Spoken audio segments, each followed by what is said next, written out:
Hallo ihr wundervollen Menschen, willkommen zurück auf meinem Kanal. Frohes neues Jahr. Ich hoffe, ihr seid alle gut reingerutscht und habt nicht zu viel von dem alten Kram mitgenommen und alles irgendwie hinten gelassen, da wo es hingehört, nämlich in 25. Und habt euch nicht zu viele Aufgaben, gute Vorsätze mitgenommen, sondern nur das, was euch wirklich wichtig ist. Genau, ich habe mein Silvester, wie ihr sehen könnt, in einer neuen Umgebung verbracht, nämlich auf Zypern. Bin ich gerade bei Freunden. Und ja, ich habe beschlossen, euch einfach mitzunehmen und hier einfach weiterzumachen, weil ich Bock drauf habe. By the way, ich bin die Siri und ich bin Heilpraktikerin für Psychotherapie und Life Coach. Und auf diesem Kanal dreht sich alles um Musik und um die Deep Dive Geschichten in Lyrics, in die Musik und alles, was sonst noch dazu gehört. Und wir gucken uns vieles aus psychologischer Perspektive an und versuchen einfach auch so viele Möglichkeiten für Interpretationen der Texte, der Videos und all das zu finden und sie auseinander zu klamüsern. So, weil Menschen sind individuell und für jeden bedeutet das, was er hört und sieht, ein kleines bisschen was anderes. Genau, und ich finde es mega spannend, das alles mir mal anzugucken. Und gleichzeitig wollen wir aber auch eben Dynamiken auseinanderfriemeln. Wie entstehen Dinge? Ähm, ja. Heute haben wir wieder ein F-Friday und das, was heute ansteht, ist Menschen. Und ich glaube, ganz viele von euch freuen sich darauf. Ich freue mich auch drauf, aber es ist unglaublich, wie viel in diesem Lied enthalten ist. Das heißt, ich habe wieder ganz viele Notizen mitgebracht und werde dennoch versuchen, auch einfach so frei wie möglich zu sprechen, auch wenn mir dann vielleicht ein paar Dinge hinten runterfallen. Aber bevor ich jetzt zu lange quatsche, lasst uns einfach anfangen. Insidious as blind inception. What's reality with all these questions? Feels like I missed my alarm and slept in. Broken legs, but I chase perfection. These walls are my blank expression. My mind is a home I'm trapped in, and it's lonely inside this mansion. Ja, lasst uns hier mal schon mal anfangen.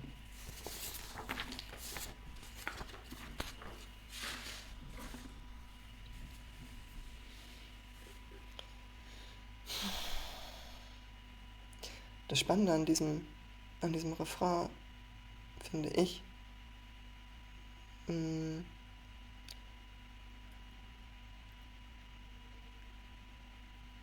er fragt ja, was ist Realität ohne all diese Fragen?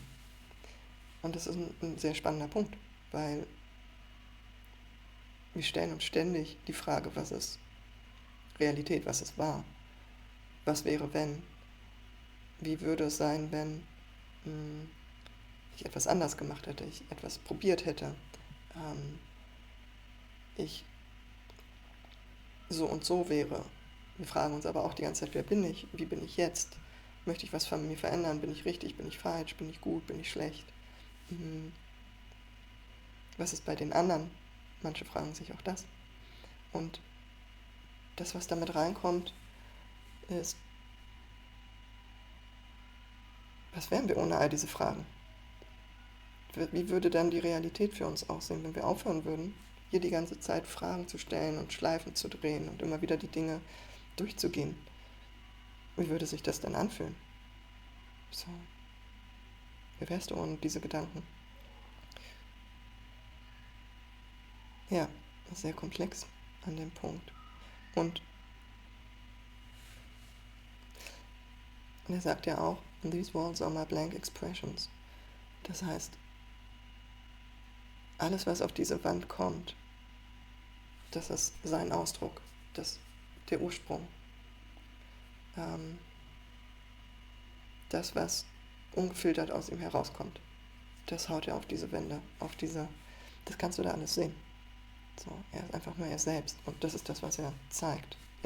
Er kann sich vor sich selbst nicht verstecken, weil es ist ja nun mal sein Kopf, die Menschen und der Raum. Und er gestaltet es selbst aus sich heraus. Das heißt, das kann sonst niemand sehen, außer er selbst. Das ist 100% NF, was er dort sieht. Und er versucht uns mitzunehmen, zumindest ein bisschen. Ja. Okay, lasst uns weiterhören. There's a home I'm trapped in, and it's lonely inside this man. Entschuldigt. A home I'm trapped in. Wir können nicht einfach aus unserem Kopf ausbrechen. So. Das würden wir gern, weil er uns manchmal tierisch auf den Keks geht, weil er uns manchmal mit Gedanken konfrontiert, die uns wirklich herausfordern, die uns kein gutes Gefühl geben. Und dann würden wir gerne da raus. Und wir haben auch niemanden zur Unterstützung, wir sind da allein drin. Deswegen ist es auch so lonely inside this mansion. Da ist niemand sonst. Wir sind allein mit unseren Gedanken, mit unserem ganzen Mindset. Ja. Mansion.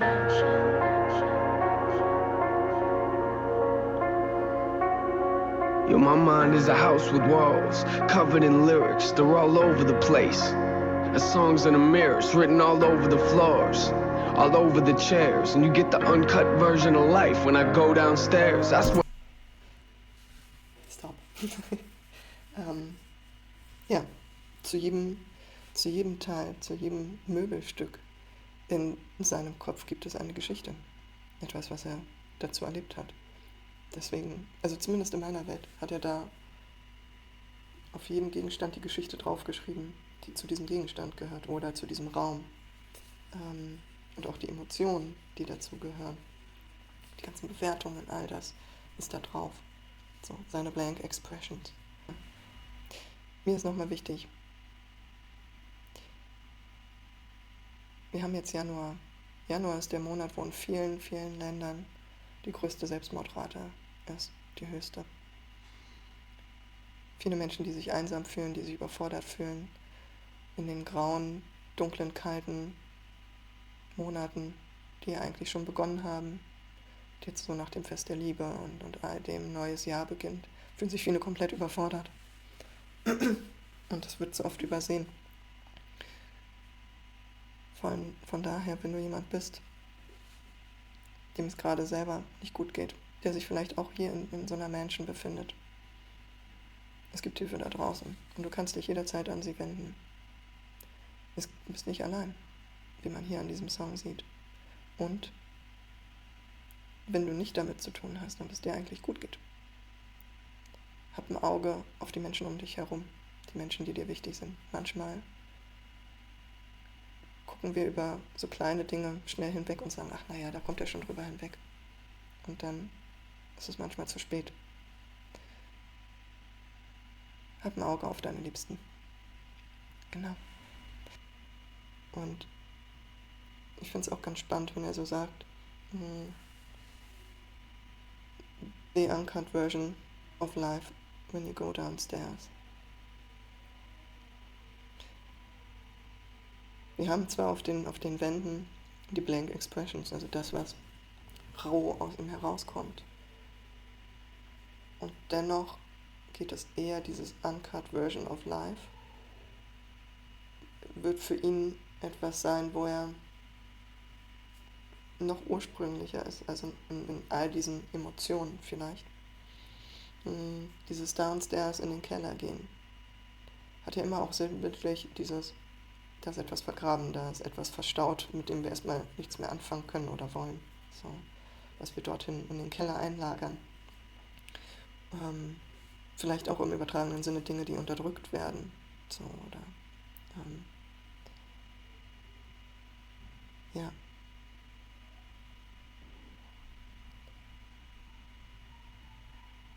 Und uncut ist ja oft, das was gecuttet ist, ist ja meistens das, was entweder zu brutal ist oder was zu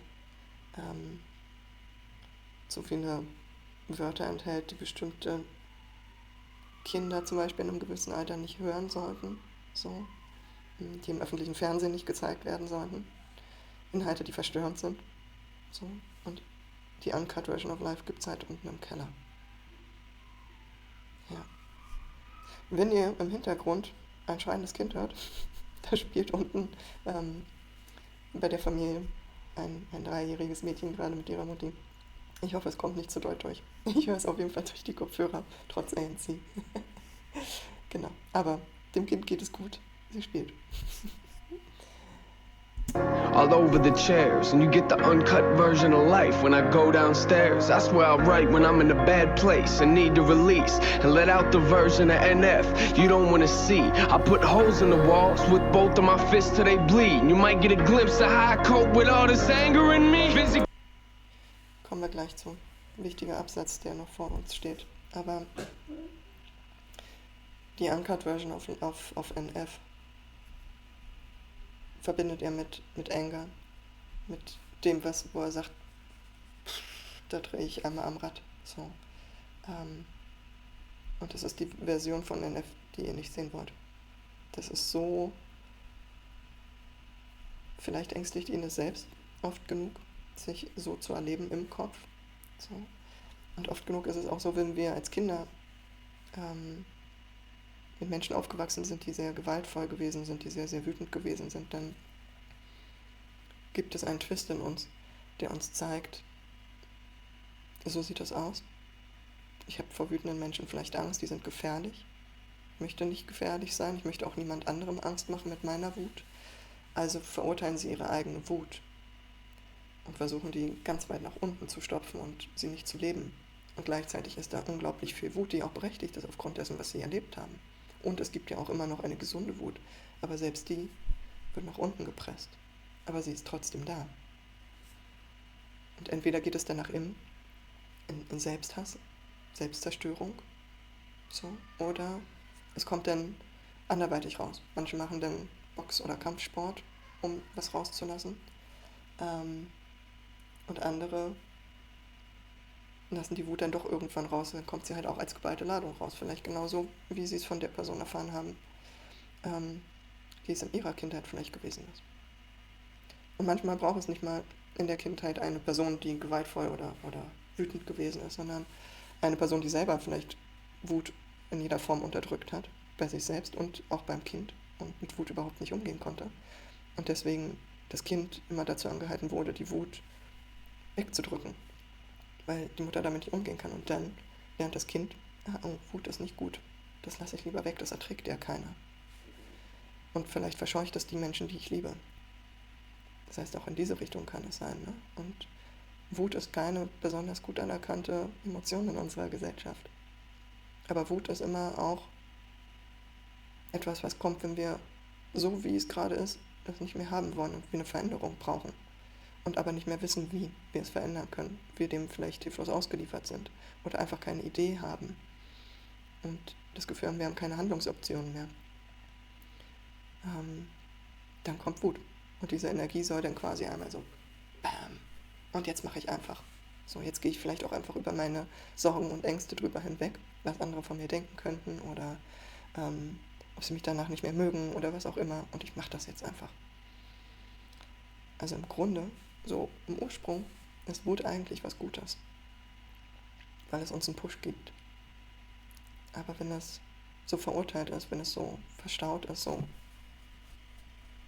in den Keller gestopft ist, dann kommt es meistens nicht mehr in einem gesunden Maß raus, sondern eher in einem ungesunden Maß. Ja. Und dann haut man halt gegen die Wand und packt da ein paar Löcher rein, bis die Fäuste bluten. Weil man einfach nicht mehr, weil es einfach rausbricht. So. Ja. Okay. Weiter geht's.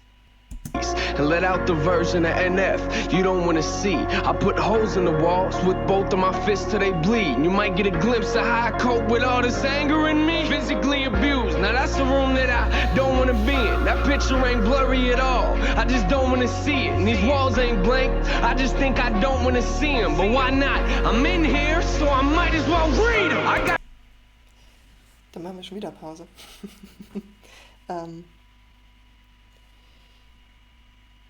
Physically abused.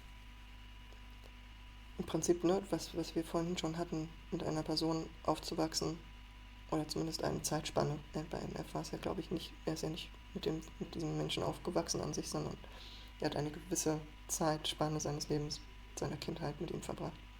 Hat genug geprägt. Und wie er sagt, das ist der Raum, in dem ich nicht sein möchte. Das ist der Raum, wo sich Trauma auffällt. So. Und dennoch existiert der Raum, den kann man ja nicht einfach wegmachen. Diese Erfahrung bleiben. Und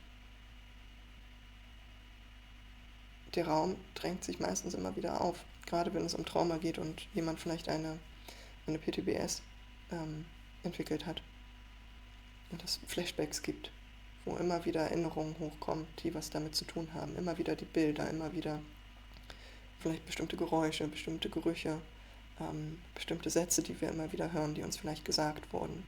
So. Auch Stimmen in uns, die wir internalisiert haben, die wir übernommen haben, die wir im Außen gehört haben und die wir uns dann selber sagen. Das sind immer wieder, das alles gehört alles dazu, dass sich der Raum immer wieder zeigt. Immer wieder plötzlich stehe ich in diesem Raum, ob ich nun will oder nicht. Und das ist dieses, eigentlich möchte ich die Lyrics überhaupt nicht lesen. Aber jetzt bin ich eh schon hier, also lese ich sie halt. Habe halt auch nicht so die Wahl. Ist halt sowieso da. Ja.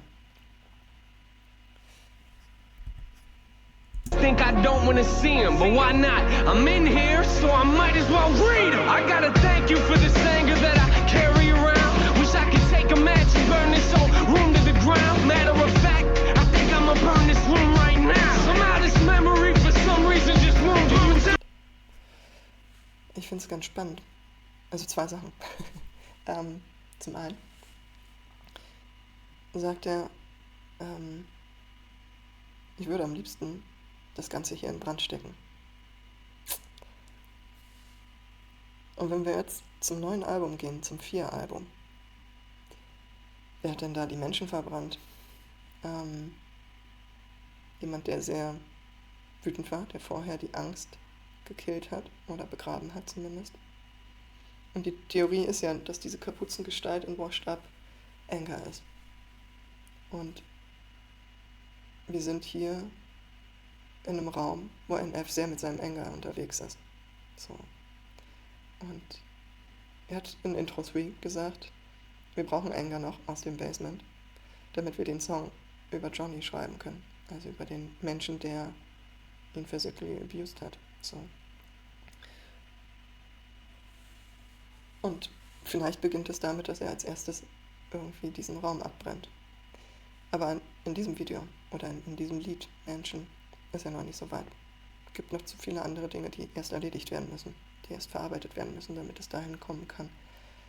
Und gleichzeitig, ja, wenn diese ganzen Flashbacks kommen, dann wollen wir sie einfach nur loswerden, dann wollen wir, dass es weggeht, dass es aufhört. Wir wollen es am liebsten verbrennen, kaputt machen, einfach, geh weg. So. Ja, und vielleicht ist es jetzt soweit. Im 4-Album. Wenn die Angst weg ist jetzt vielleicht als nächstes der Anger dran. Und die Menschen, nicht nur anscheinend dieser Raum, sondern die Menschen wurde erstmal in Brand gesteckt. Genau, das ist der eine Punkt. Was war der andere Punkt? Die Memory kommt nicht. Und das ist dieser Punkt, wo ich sage, er ist noch nicht bereit, jetzt in diesem Lied schon den Raum abzubrennen, abzufackeln und mit dem Thema aufzugeben oder aufzuhören und das zu bearbeiten. Das heißt, da ist noch so viel Angst wahrscheinlich und so viele andere Sachen, die ihn komplett überwältigen und überfordern, dass in dem Moment, wo die Wut zwar hochkommt und sagt, hey komm, wir verbrennen das hier alles, wir machen das alles platt, und er in den Raum gehen will, plötzlich die Erinnerung nicht mehr zugreifbar ist. Und es keine Möglichkeit gibt, das abzubrennen. Das heißt, es ist oft so, dass wenn wir uns bestimmten Themen widmen wollen, es innerlich wie so ein Schutzmechanismus gibt, der uns davon dann abkattet und sagt, nee, das machen wir nicht. Das ist zu gefährlich, ist zu viel, ist zu überwältigen. Und manchmal ist es gar nicht mehr überwältigend, sondern es ist noch ein alter Schutzmechanismus. Und man könnte eigentlich, aber da muss man trotzdem erst mit dem Schutzmechanismus arbeiten. Und den davon überzeugen, dass man inzwischen ganz anders damit umgehen kann und das besser aushalten kann, als es noch früher der Fall war. Aber das ist nicht so einfach, weil man muss wirklich herausfinden, ist die Person schon stark genug. Es gibt Leute, die sind gerade in Umständen, in Zuständen unterwegs, wo es nicht sinnvoll wäre, ins Trauma reinzugehen. Und deswegen kommt die Erinnerung nicht runter, damit man an dir arbeiten kann. Ja. Weiter geht's. You put me in the corner so you could see the fear in my eyes. Then took me downstairs and beat me till I screamed and I cried. Congratulations, you'll always have a room in my mind, but I'ma keep the door shut and lock the lyrics inside. Ja, eigentlich nur noch mal Wiederholung, ne? In dem Sinne. Wir kriegen einen kleinen Einblick darin, was er erlebt hat. Und dieses, du wirst immer einen Raum haben. Herzlichen Glückwunsch. So. Weil das so einprägsam war, dass egal, es gehört halt zu seinem Leben. So. Und gerade solchen Menschen würde man am liebsten wünschen, dass sie sich nicht so einprägen, sondern dass sie vergessen werden können einfach. Ja, und solange wir ihn nicht vergessen können, beziehungsweise dieser Raum existiert, versucht er halt einfach, den Raum abzuschließen und sich so wenig wie möglich drum zu kümmern. So. Ja. Insidious as blind inception. What's reality with all these questions? Feels like I missed my alarm and slept in. Broken legs, but I chase perfection. These walls are my blank expression. My mind is a home I'm trapped in, and it's lonely inside this mansion. Entschuldigt. Dieses Broken Legs, but I chase perfection. Da wollte ich auch drauf eingehen. Das ist etwas, was wir gerne machen, gerade Menschen auch mit Trauma-Hintergrund. Versuchen immer, es irgendwie genau richtig zu machen, weil sie sich in Ohnmacht erlebt haben, weil sie das Gefühl hatten, sie haben die Kontrolle verloren, was ja auch wahrscheinlich dann in dem Moment der Fall gewesen ist. Und sie wollen das nicht mehr erleben, nie wieder. Sie wollen dem nicht mehr ausgeliefert sein. Und dafür machen sie alles. Und es geht aber nur, wenn sie es vermeintlich perfekt hinkriegen. Es muss alles gegeben werden. Ansonsten ist es ihre eigene Schuld, wenn es ihnen nochmal passiert. Und selbst wenn ich eigentlich schon echt fertig bin, wenn ich echt kaputt bin, auf dem Zahnfleisch krieche, was auch immer, mache ich weiter. Ich muss es noch besser hinkriegen. Muss noch besser werden, damit mir das nicht nochmal passiert. Ob das jetzt nun ist, dass ich erfolgreich sein muss, damit ich Geld habe und nicht mehr hungern muss oder nicht mehr von bestimmten Menschen abhängig sein muss. Ob es ist, dass ich so liebenswert werde, dass mir keiner mehr irgendwas Böses will, weil ich einfach zu gut bin. So. Oder ob es ist, ich muss alles verstehen. Ich muss die Menschen verstehen. Und wie sie denken und wie sie funktionieren. Damit ich dann ein Verhalten erstellen kann, was sie nicht mehr provoziert. Oder was ihnen die beste Version von mir präsentiert und mich darüber liebenswert machen. Oder die Menschen so sehr begleiten zu können, dass sie gar nicht mehr wütend auf mich werden, weil ich sie verstanden habe, wann ich auf sie eingehen kann und ihnen helfen kann vielleicht auch. So, das sind oft so Gedankengänge, die diese Menschen haben und sie sind nie zufrieden, es ist nie zu Ende, weil immer wieder ja trotzdem auch die Erinnerungen hochkommen und einen weiter pushen, komm, du musst weitermachen, komm, du musst noch besser werden. Das wollen wir nie wieder erleben. So. Ja. Weiter geht's. And it's lonely inside this mansion. Inside this mansion. Yo, my mind is a house with walls, covered in pain. See, my problem is I don't fix things, I just try to repaint. Cover them up like it never happened. Say I wish I could change. Are you confused? Come upstairs and I'll show you what I mean.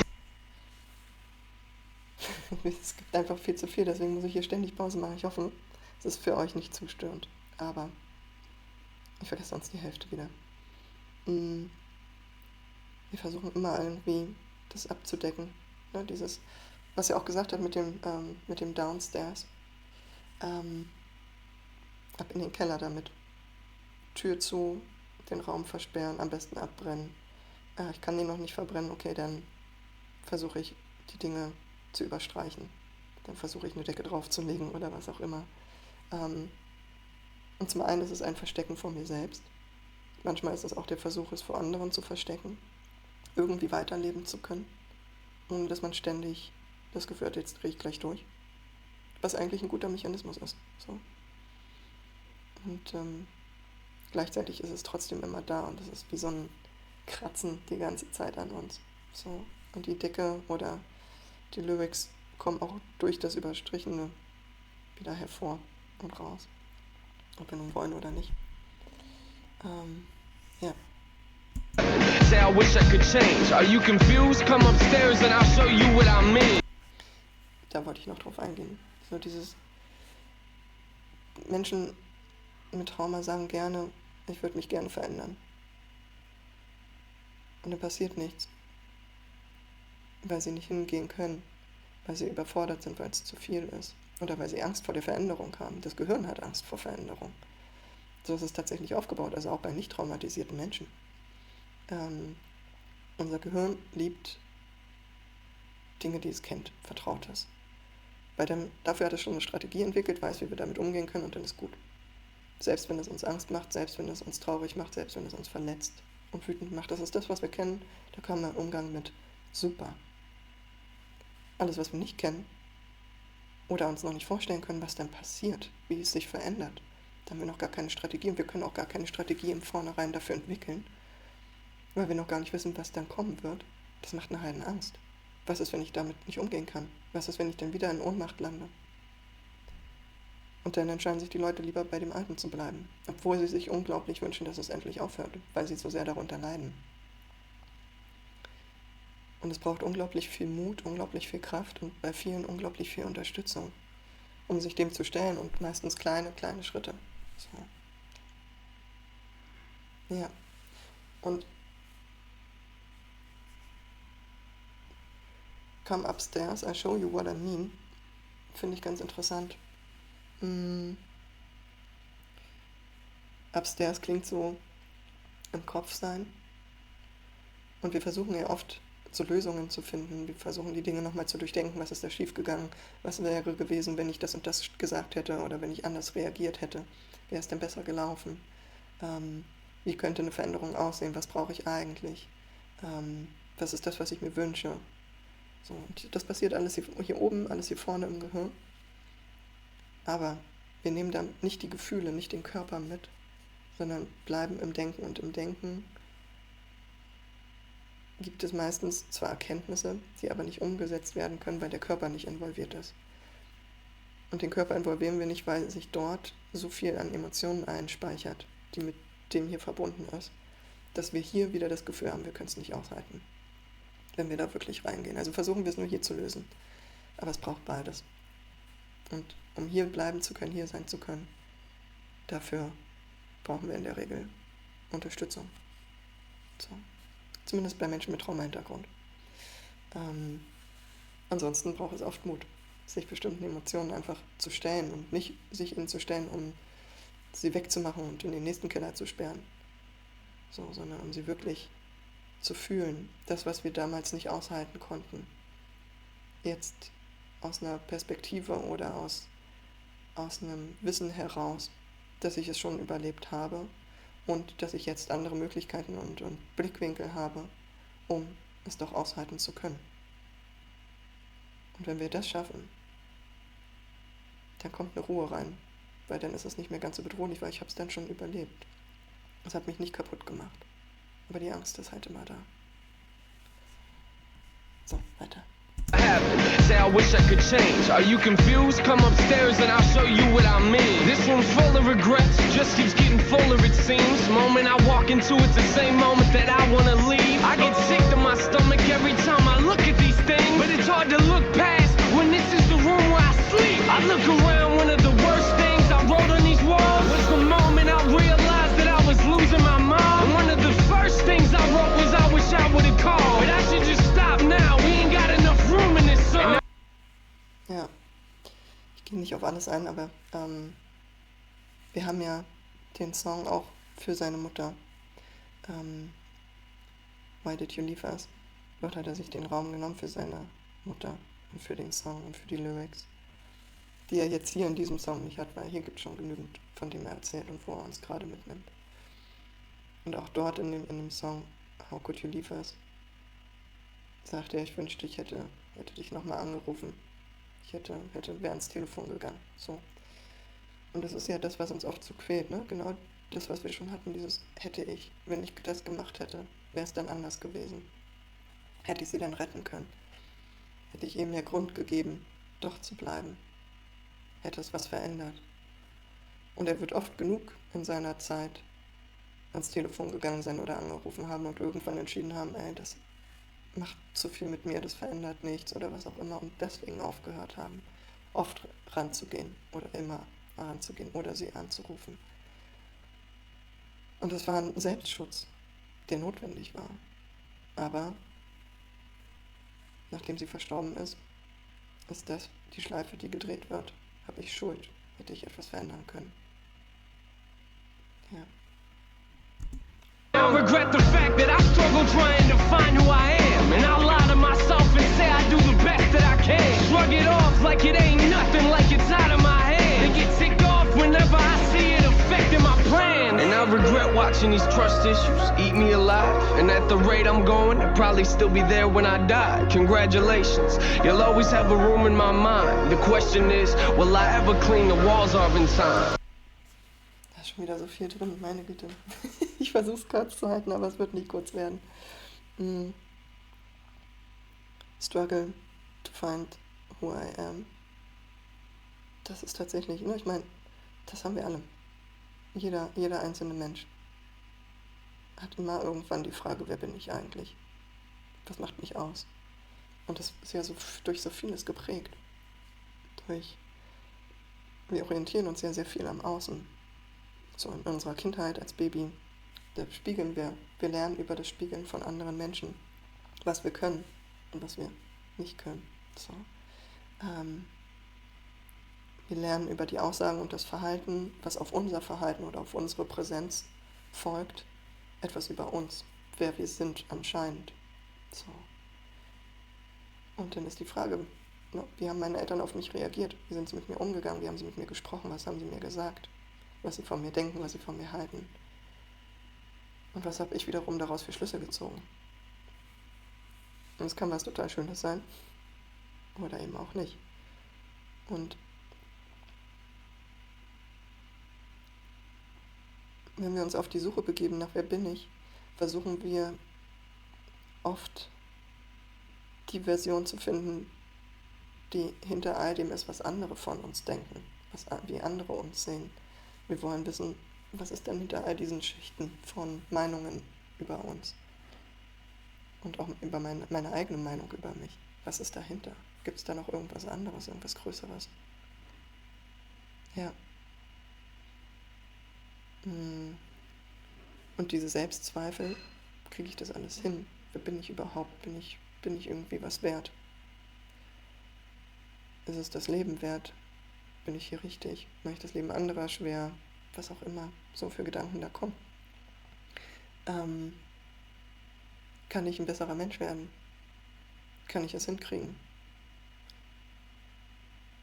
Und dann fängt es schon an auch, ne, mit, ja, aber wem kann ich denn vertrauen? Auf wen kann ich mich denn einlassen? Kann ich mich auf mich verlassen? Habe ich auch Vertrauen zu mir selbst? Nicht nur in andere. Ne? Weil wenn ich gelernt habe, dass ich mich auf meine Familie zum Beispiel nicht verlassen kann, auf meine Mutter nicht verlassen kann, auf den Vater nicht verlassen kann, Stiefvater oder die anderen Freunde von der Mutter, wenn ich mich da auf nichts verlassen kann, wem kann ich dann noch vertrauen? Kann ich mir vertrauen? Und wenn ich dann plötzlich mit diesen ganzen Gedanken konfrontiert bin, diesen ganzen Selbstzweifeln, diesen ganzen Selbsthass, kann ich mir dann wirklich noch vertrauen, was ich denke und fühle? Oder geht das auch nicht mehr? Und wem kann ich dann überhaupt noch vertrauen? Ja. Und die Frage ist, wenn ich dann mal jemanden kennenlerne und ich versuche wirklich an mir zu arbeiten und an meinen Trust Issues, kriege ich das rechtzeitig hin, die Wände noch zu reinigen, ohne sie einfach zu überstreichen. Weil hier sagt er nicht nur repaint, sondern clean the walls off in time. Kriege ich die Wände gesäubert, bevor ich vielleicht jemanden reinlasse in mein Vertrauen? Oder wird es immer so bleiben, dass, wenn ich versuche, jemanden hier reinzulassen, sofort die ganzen Geschichten losgehen, die ganzen Lyrics greifen sozusagen, die hier an den Wänden stehen. Ja. I'll always have a room in my mind. The question is, will I ever clean the walls off in time? Oof. Insidious as blind inception. What's reality with all these questions? Feels like I missed my alarm and slept in. Broken legs, but I chase perfection. These walls are my blank expression. My mind is a home I'm trapped in, and it's lonely inside this mansion. Inside this mansion. So this part of my house, no one's been in it for years. I built a safe room and I don't let no one in there. Cause if I do, there's a chance that they might disappear and not come back. And I admit, I am emotionally scared to let anyone inside. So I just leave my doors locked. You might get other doors to open up, but this door's not. Cause I don't want you to have the opportunity to hurt me. Er hat ein Safe Room.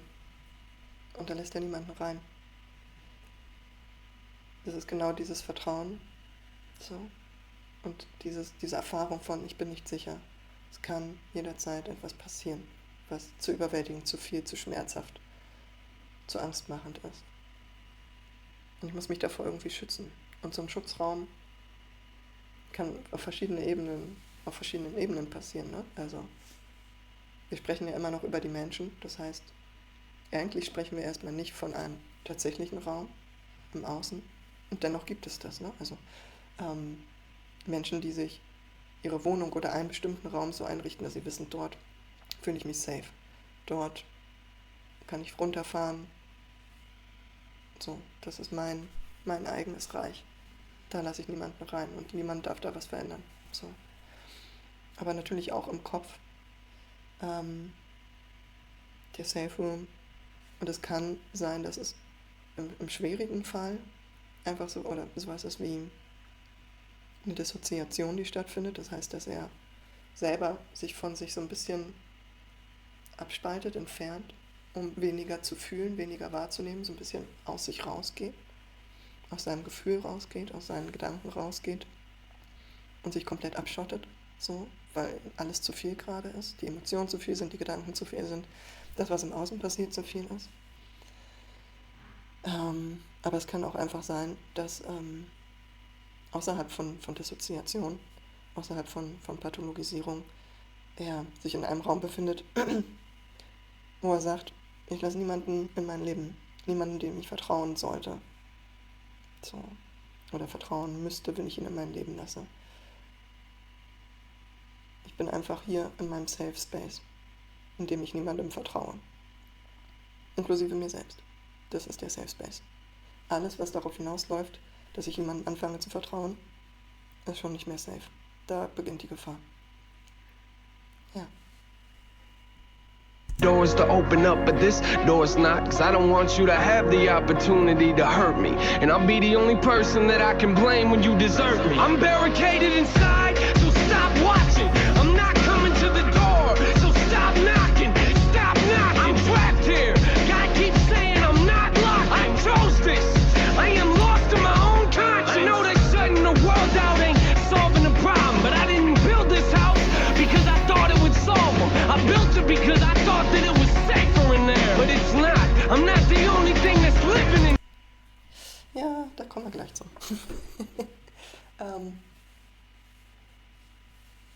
I'm not trapped here.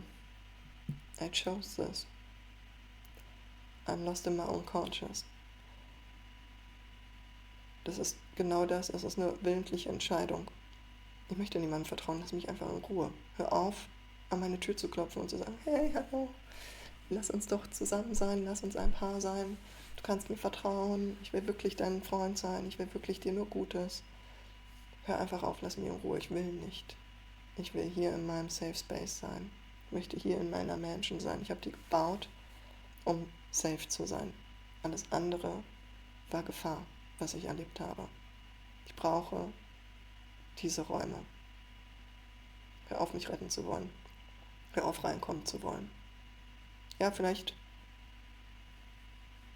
irgendwann möchte mich ja verändern, aber jetzt gerade lass mich in Ruhe. Und I'm lost in my own conscious. Das ist genau dieser Punkt, ne? Dieser Verstand, dieser Mind, die Menschen, die er sich gebildet hat. Das findet ja nur hier oben statt. Das heißt, wenn er dahin geht, wenn er sich dort versteckt, dann ist er genau dort auch mehr oder weniger gefangen in seinem Bewusstsein, wo er immer wieder die Dinge durchdenkt, immer wieder alles in Bildern hochkommt, immer wieder, ne? Und er nicht ins Fühlen kommt, sondern hier in seinem Safe Space von Durchdenken ist. Oder von Abkapselung. Aber er hat das gewählt, weil das ist das, was er am besten aushalten kann. Da hat er eine Strategie gefunden, wie er damit umgehen kann, mit all diesen Dingen. Ja. Because I thought that it was safer in there, but it's not. I'm not the only thing that's living in here. Fear came to my house years ago. I let him in. Maybe that's a problem, cause I've been dealing with this ever since. I thought that he would leave, but it's obvious he never did. He must have picked a room and got comfortable and settled in. Now I'm in a position, it's either sit here and let him win, or put him back outside where it came from, but I never can. Cause in order to do that, I'd have to open the doors. Is that me or the fear talking? I don't know anymore. Ja. Fear came to my house years ago and I let him in. Und seitdem hat er damit zu tun. Und es kann als Kind gewesen sein.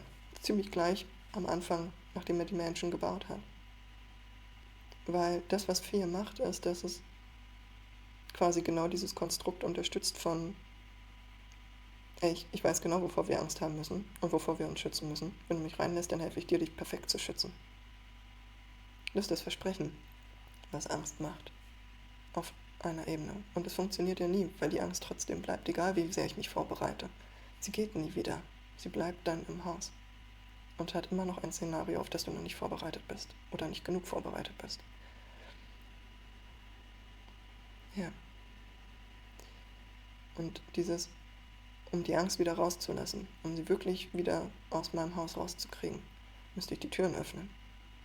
Und das ist ein sehr, sehr starkes Bild, weil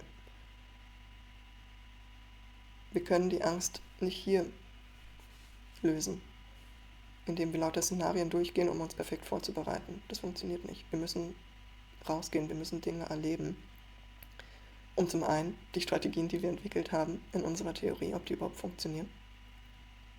Und um auch einen Realitätscheck zu machen, wie sehr in Gefahr bin ich denn tatsächlich? Gehe ich auf die Straße und sofort passiert irgendwas? Irgendjemand, der mich anmacht, der mich verprügeln will, der mich beleidigt? Wenn ich jemanden anfange, ein klitzekleines bisschen zu vertrauen und mich ein bisschen zu öffnen, passiert dann sofort was. Und bewusst diese Erfahrung zu machen, das, was ich befürchtet habe, das ist gar nicht eingetreten. Okay, merke ich mir. Das war sogar irgendwie gut, was da passiert ist. Das hat sich gut angefühlt. Das war genau das Gegenteil von dem, was ich gedacht habe. Ich muss das nochmal ausprobieren. Und es wird wieder Angst machen, es nochmal auszuprobieren. Aber mit jedem Mal, was ich es ausprobiere und feststelle, das passiert ja gar nicht mehr so. Oder selbst, wenn irgendwas in einem Ansatz so passiert, habe ich plötzlich eine Strategie, wie ich damit umgehen kann. Dann kann die Angst reduziert werden. Und dann kann sie Stück für Stück gehen. Ja. I'd have to open the doors. Is that me or the fear talking? I don't know anymore.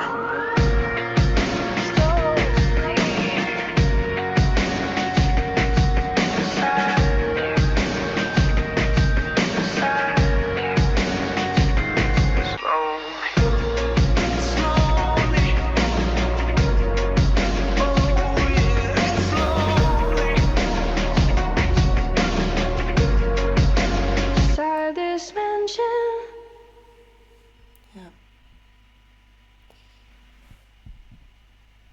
Hast du mich? Doch, jetzt. Also. Und auch dieses, is it me or the fear talking? I don't know anymore. Die Angst möchte natürlich drin bleiben, weil sie möchte, dass du auf alles vorbereitet bist, dass dir nichts passiert. Das ist das Spannende, ne? Wir wollen diese Sachen immer loswerden, diese ganzen Gefühle, die wir so verurteilen und bewerten, wie Angst. Aber eigentlich ist der Ursprung etwas Positives. Nämlich, dass du überlebst, dass es dir gut gehen soll, dass dir nichts Schlimmes passiert, wo du hilflos ausgeliefert bist. Also, Angst macht dann, dass du dich vorbereitest, dass du vielleicht sogar im Notfall wegrennen kannst oder kämpfen kannst um dein Leben, damit du überlebst und damit es dir dann wieder gut geht. Das heißt, eigentlich geht es um was Gutes, aber die Art und Weise, sich nur darauf zu fokussieren und nur mit Angst zu gehen, führt halt in einen Kreislauf rein, aus dem man nicht mehr so schnell rauskommt. Also man macht es wirklich ganz bewusst. Ja. Wir haben hier eine wundervolle Reise, in die wir hier mitgenommen wurden. Und es ist einfach sehr bewegend, sehr berührend, was NF erlebt hat. Und viele andere Menschen da draußen auch. In Therapy Session, wo wir noch hinkommen werden, beschreibt er so viele Fans, die auf ihn zukommen und sagen, ey, ich habe das Gefühl, du schreibst über mein Leben. So, ich habe das Gefühl, du kennst mich und schreibst über mich. Ich kann mich so sehr darin wiederfinden. Ja. Und das ist das Wichtige, dass wir Künstler haben, wo wir uns gesehen fühlen. Selbst wenn sie nicht über uns schreiben. Aber wir haben etwas, wo wir uns durch einen Song gesehen und verstanden fühlen und das Gefühl haben, ich bin doch nicht allein in meiner Menschen. Irgendwo da draußen gibt es noch jemanden. Und vielleicht bin ich doch allein in der Menschen, aber es gibt so viele andere Menschen da draußen. Und irgendwie bin ich dadurch schon nicht allein. Und wenn es dann auch noch Vorbilder gibt wie NF, die sagen, ey, Therapie, das und das habe ich gemacht, guck mal, wo ich jetzt stehe. Ne? Und das, ich meine, wir können das in NFs Album sehr gut sehen, die Weiterentwicklung, die er macht, Stück für Stück. Und selbst jetzt, ne, also nach dem Hope-Album, wo alle gefeiert haben, was er da für einen Durchbruch hatte und endlich ist die Hoffnung da, endlich lässt er Dinge los. Und jetzt im nächsten Album haben wir 4 wieder, wir haben Anger wieder, aufgrund von Geschehnissen in NFs Leben. Und das spiegelt auch da das Leben so sehr wider, ne? Es ist nicht, du hast dann diesen Durchbruch, du hast die Erkenntnis und jetzt bist du geheilt und jetzt ist das Leben wieder gut. Sondern es ist ein Auf und Ab, ein Hin und Her. Je nachdem, wir sind nicht immer ressourcevoll. Wir sind erschöpft manchmal, wir sind mit Dingen konfrontiert, mit Angst, mit Wut, mit Traurigkeit, all diesen Dingen. Wir geben in Projekte ganz viel Energie rein und sind danach geschlaucht. Und dann sind wir nicht mehr so resilient und dann lassen wir plötzlich doch wieder die alten Sachen rein. Und das ist total in Ordnung und wir können sie auch wieder rausholen. Wir können da wieder diesen Raum verlassen.